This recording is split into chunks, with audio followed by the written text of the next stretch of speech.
Hello, it's Burgess Taylor, and we are going to continue with the approach to the Inmost cave because I realized a few things after making the video, and I think it's important to kind of cover things just in case you make an error or you realize that something needs to be revamped in your outline. Because the next step of my outline is the ordeal, and I don't want to finish up the ordeal if I'm not finished exactly with the approach to the Inmost cave.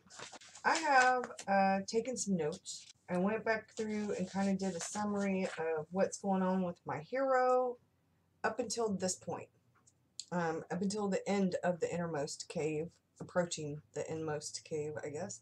My hero has faced the loss of her ordinary world, what she thought was her safe, secure, happy place, the mundane world.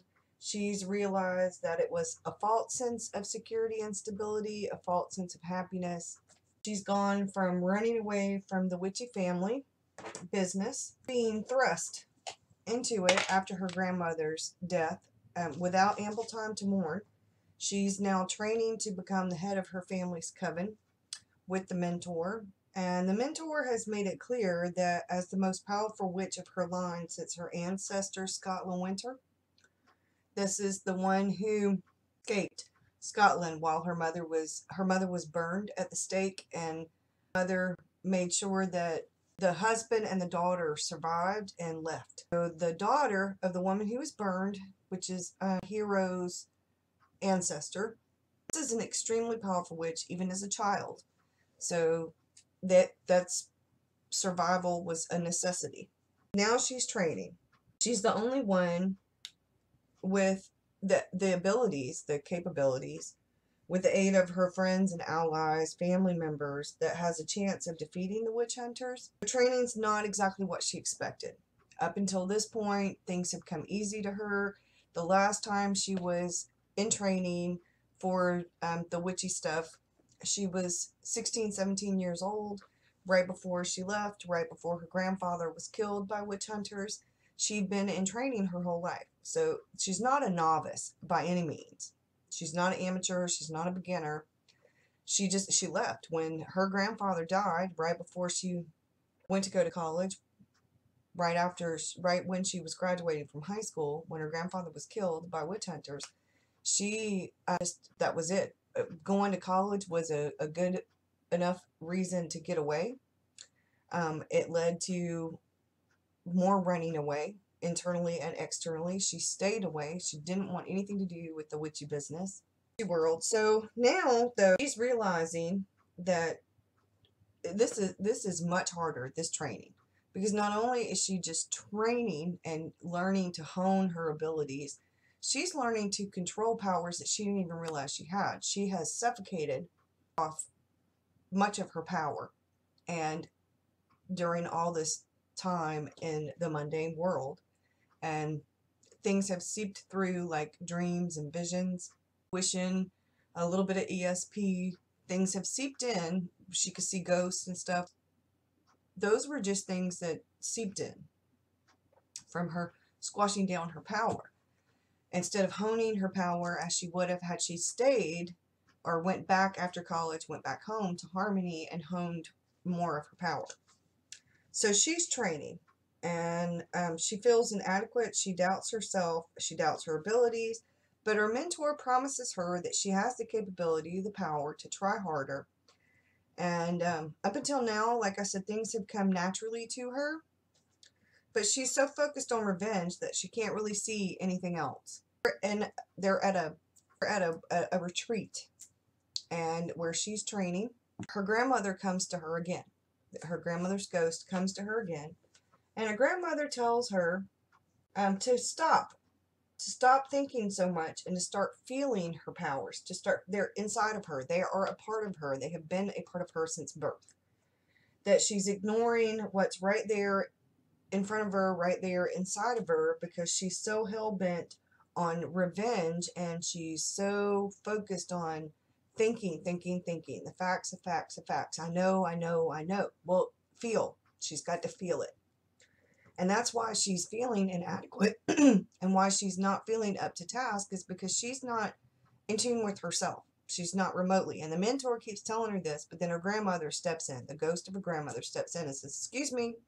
So not only does she have the mentor a kick in the ass, but she's got her grandmother now giving her a kick in the ass. Her grandmother tells her about the cost of revenge and tells her that she needs to remember what she does have, that she still has her brother, that she still has her aunt, she still has 2 of her cousins. She has family. And if she doesn't do something to stop the witch hunter, she's not going to have anybody she cares about. It's not only has she going to have lost her parents and her grandfather and then, you know, now her grandmother, but she's not going to have anybody left if she doesn't stop the witch hunters. It's not about revenge. It's about saving the people the other people that she cares about and loves, along with the rest of the witches and some of the people in the mundane world. I mean, we're not just talking the witch hunters. If you know, they're out killing anybody and everybody who remotely has a little bit of psychic ability, any kind of supernatural ability. They're killing people who are from a line of family, a family line, and whether these people have any ability or not, it doesn't matter to them. They're killing them off.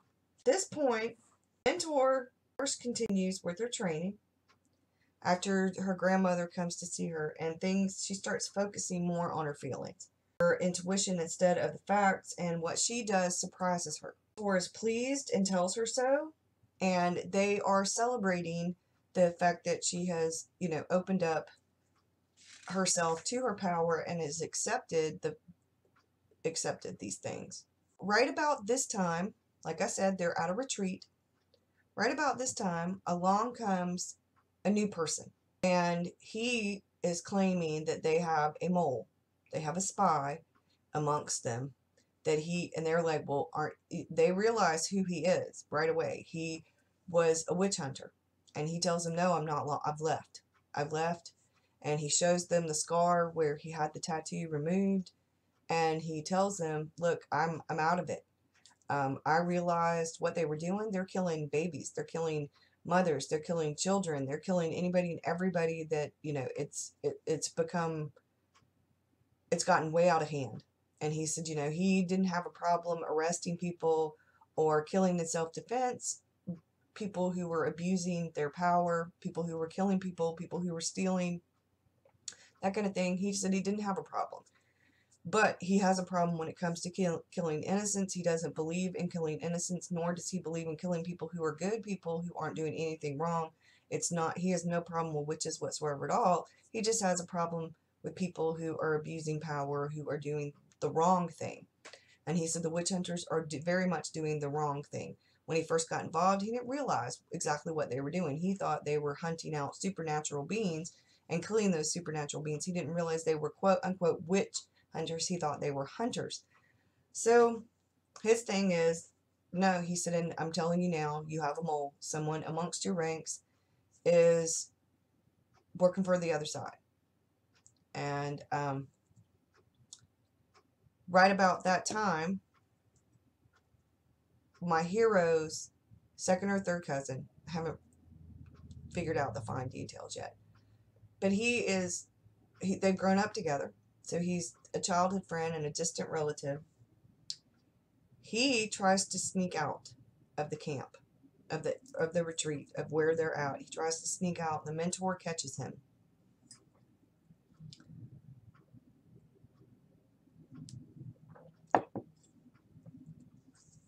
And verbally, he's like, what are you doing? Where are you going? What's going on?